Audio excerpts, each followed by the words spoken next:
Anyway, let's watch this. Do not buy the Freedom Phone. Wait until you see this one.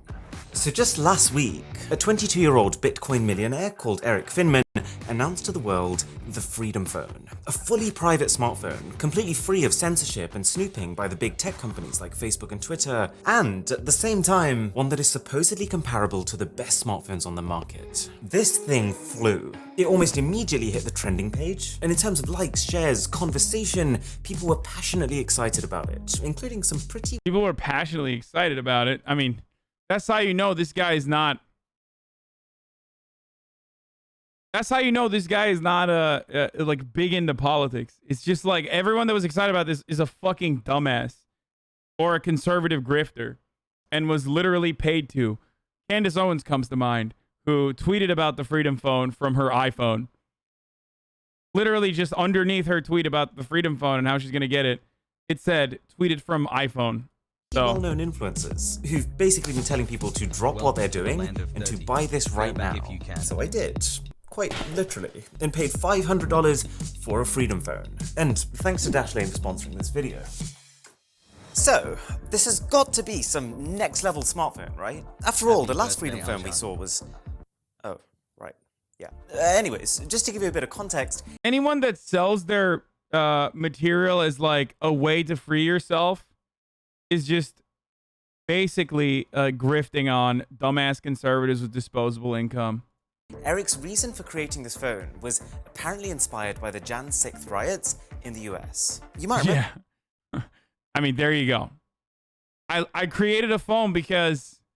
I was inspired by the January 6th insurrection. Donald Trump but like in a pro-insurrection capacity. And so a lot of his supporters stormed the Capitol building in Washington, D.C. to try and overturn that result. Now, what made this whole thing even more controversial was that a lot of this rioting had been coordinated on a free speech app called Parler. And so after all this happened, Google and Apple removed this app from their stores to discourage more people from joining in. This was the pivot point. Eric's whole message is that this was an unacceptable form of censorship, and that people should be able to say the things they want to say and use the apps they want to use. So he's created a phone that allows them to do that. Okay, I mean, I can also see the other side of that coin, but yeah, just putting the political premise aside, freedom itself is a fairly easy philosophy to get behind. So let's see what we're working with here. If you were an uninitiated consumer who didn't really know much about phones but saw the inspirational Twitter video and decided you want to buy, are you actually getting more freedom? Well, sort of. Maybe. The entire pitch here rests on this supposed new operating system that he's built, aptly named Freedom OS. It's basically Android, but with a lot of the snooping apps like Google Chrome taken out and replaced with non-snooping alternatives like DuckDuckGo. Bit misleading that he's pitching it like it's some revolutionary software he's built from scratch, but we'll let that slide. And just to give the guy a little bit of credit, he's not wrong in that there are certain apps that Google has censored, that this phone's app store, called Patriarch, will allow you to download. And the kind of finishing message that he's leaving people... The moment that you slap a SIM card on there, hey, Motagata, thank you for the 20 gifted subs. The moment that you slap a SIM card in that bad boy, it's over, okay? Lest we forget that it's also a phone made in China, and Chinese manufacturers do have an interesting history with potentially putting a little bit of creepy crawlers in there to monitor your activity if they feel like it. Not saying that this one has it, who knows? But like I said, the moment that you put a SIM card, yeah, but a SIM card only spies on location, not all data. Okay, bro. Yeah, just location. You're right. It just pings your cell tower with respect to the cell tower. Totally not your messages. Totally not like pretty much every single thing. Dude, you are literally wrong. Okay? You're actually wrong. Let alone the reality that even if you somehow were able to have a SIM card, I guess, where it doesn't really matter, and you're somehow avoided the tracking, it's still, you're just basically getting applications that you normally would have, or really shittier versions of those applications that no one wants to use because ironically, they don't, they don't really, Happy Earth no Day. one really wants to fucking go on Parler because it's all pedos and Nazis or Nazi pedos. People with is that Freedom Phone does everything your current phone Happy does 12 months and except happy censor birthday, and Women spy on Ass. you. But this is where things start to go wrong. I mean, just to begin with, we can't verify that statement because we've got no idea what it does. There's not a single spec on the website. You don't know what processor you're getting, what cameras, what battery, and instead under each feature category, there's just a buy it now button. Like, even if this is made for people who may not care about the specs, for $500, they should at least be able to know what they're paying for. All we have is this little quote that says, "best phone in the world." But who said that? Is this guy quoting himself? Also, isn't it just a little ironic, given the whole anti-big tech stance, that this product was announced via a tweet, and then the buy page actively encourages you to sign up to and share using these big tech platforms? But okay, just putting all that aside for a second, the concept of Freedom OS is fine. It's just, from everything we can see so far, it looks almost identical to an already existing free piece of software called Lineage OS. That would be a best case scenario. See, this Finman guy's had a pretty interesting story. He basically made a deal with his parents that if he could turn $1,000 into $1 million via investments, they would let him skip college. And he did. He put all of that 1,000 he had into Bitcoin back when Bitcoin was worth nothing, and when that blew up, his 1,000 ballooned into well over 2 million. That's all. That's it? That's all he did? That's it? I love crypto, dude. It's so great. It's like crypto's like the Jimmy Dore of finance, okay? It just is a magnet for all the cranks. Just like Jimmy Dore's a magnet for all the cranks, like political cranks. DeFi is like a magnet for all of the finance cranks. It's all well and good, congratulations to him, but the point is, it doesn't in any way qualify him to be responsible for all of your data. He might be a little more reputable than one or two CEOs I know. But seriously, if this guy actually has built his own operating system like he's claiming, then that is a whole other security risk in of itself. Let alone the fact that, can you really rely on Eric Finman to provide you with the regular security updates your phone needs to protect itself? And if you're not getting those updates, then having a completely unfiltered app store, where nothing is censored even if it's malware, could... What also doesn't make sense is like his parents were like, it's fine, you don't have to go to college if Bitcoin blows up. How did Bitcoin blow up to a degree that like his parents were saying like, you don't have to, here's $1,000 if you can turn it into $1 million. You don't have to go to college. Like, when did they say that? In fucking, when he was like a fetus? Like, you know what I mean? That absolutely makes no sense. Like, did people just like take that and go, oh yeah, this origin story seems legit? He would have had to, according to the article, he bought it at age 12. He bought Bitcoin at age 12 because he was like, I'm not going to go to college at age 12.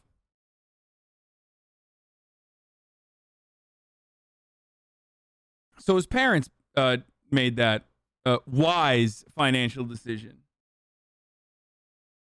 could create more problems than it solves. This is probably the reason for articles like this, and this. Bit harsh, but the point stands that nothing this guy has done so far in his career demonstrates that he is in any way an authority on security, let alone the fact that who knows what kind of support you're gonna get here. There's no contact number for the company, and the only email address doesn't answer.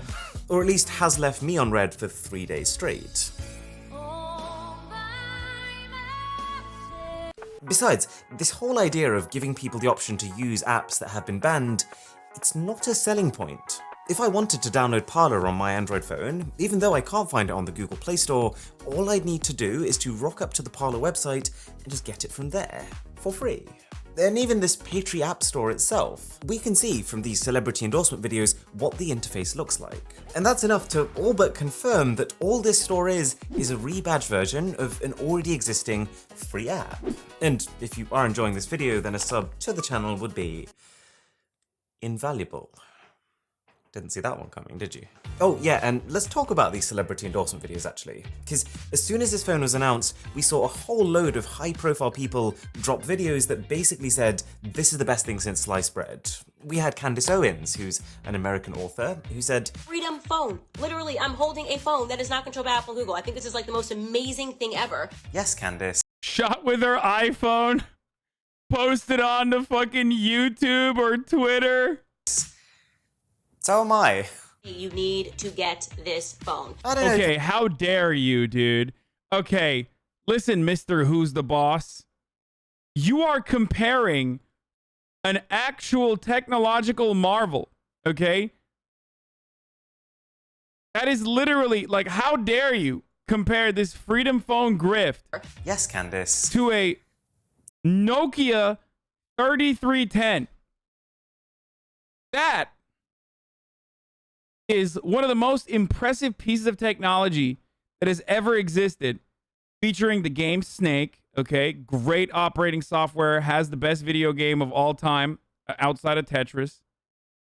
Literally made by unobtainium.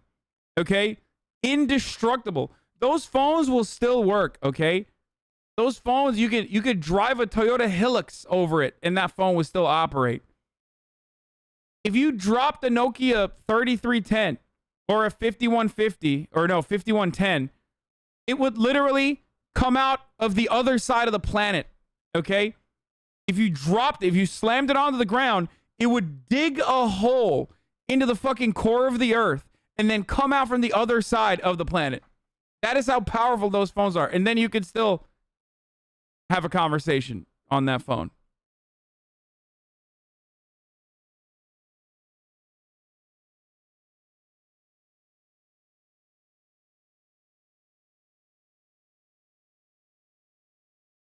And before Patriot app runs on AWS, probably. So am I. You need to get this phone. I don't know, Candace. Need is a pretty strong word. I need food. I need water. I probably don't need an unknown spec $500 notched rip-off phone. And clearly neither do you. This girl spent a good minute talking about how easy it is to switch her SIM over and how it's the first thing she did from her iPhone, and yet her tweets after this video are still coming from an iPhone.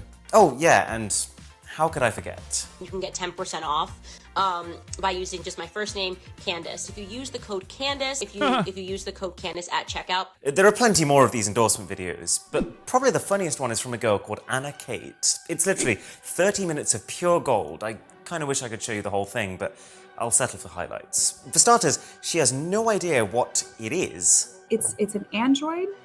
I don't think it's an Android. Is it an Android? I'm not really sure. Well said. There is no face recognition, which I love. What's next? It doesn't make calls, which I love. Face recognition is a useful feature. If you don't like it, you can always turn it off. So I like that This guy doesn't understand. When you have face recognition technologies, the government is spying on us.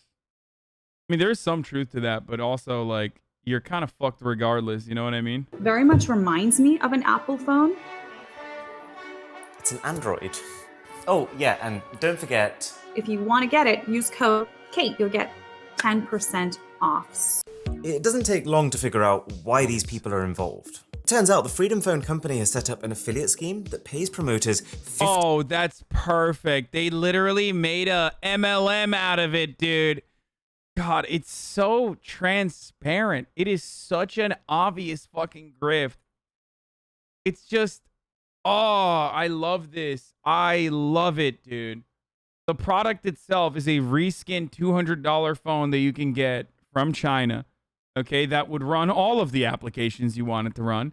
And because it's like really dumb for you to purchase that on its own, you got to associate it with a whole bunch of like weird points of identity, like, oh, freedom. I'm buying this because I'm a conservative patriot, brother. Like, that's why. So I can go on the pedophile Nazi apps. And then that's not enough either. So you have to get the conservative grifters to come on and promote it. Hells yeah. And then that's not enough either. So then on top of that, you have to literally set up a multi-level marketing scheme, dude. It's great. It's great. $50 per sale, which means that, let's say I made a video telling you to drop what you're doing right now and buy it, and let's say 20,000 of you actually went through and placed an order, that would be $1 million. But this is the worst bit.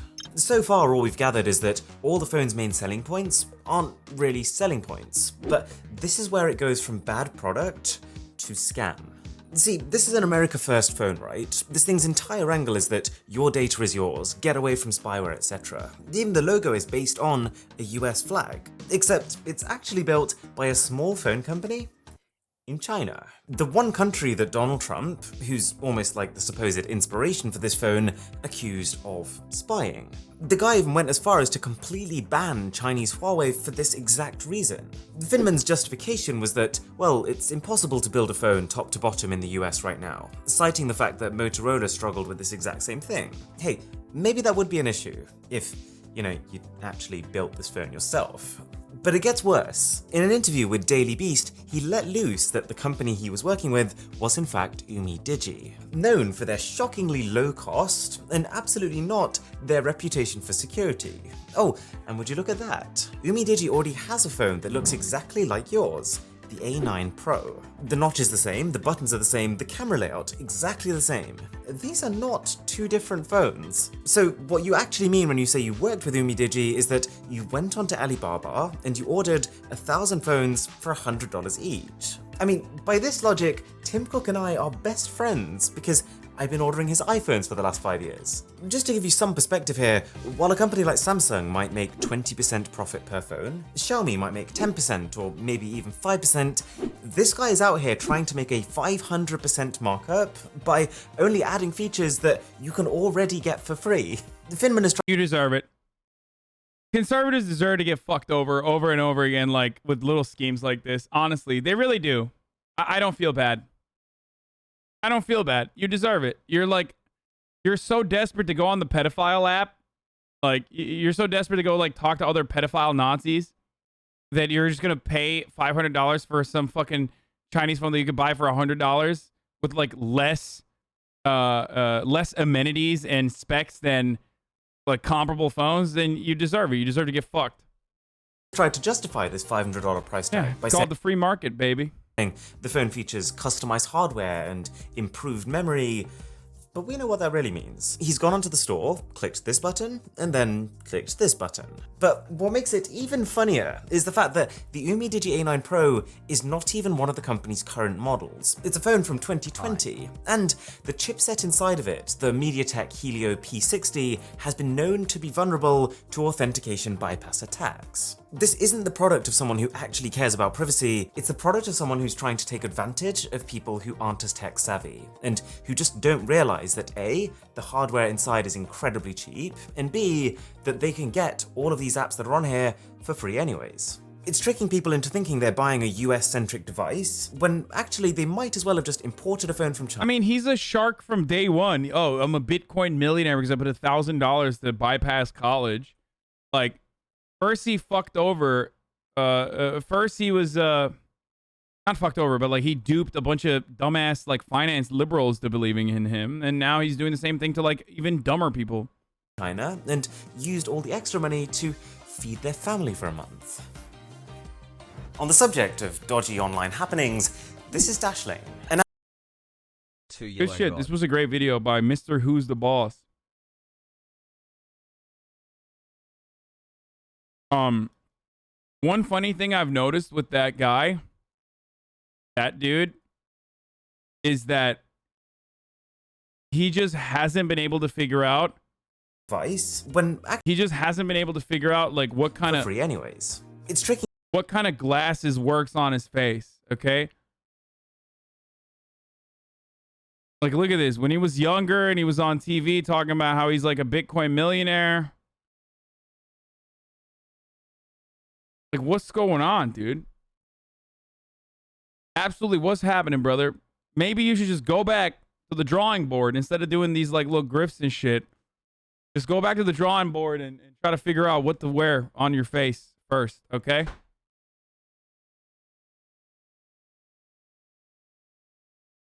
I love that. It is drop shipping. I mean, basically, he's doing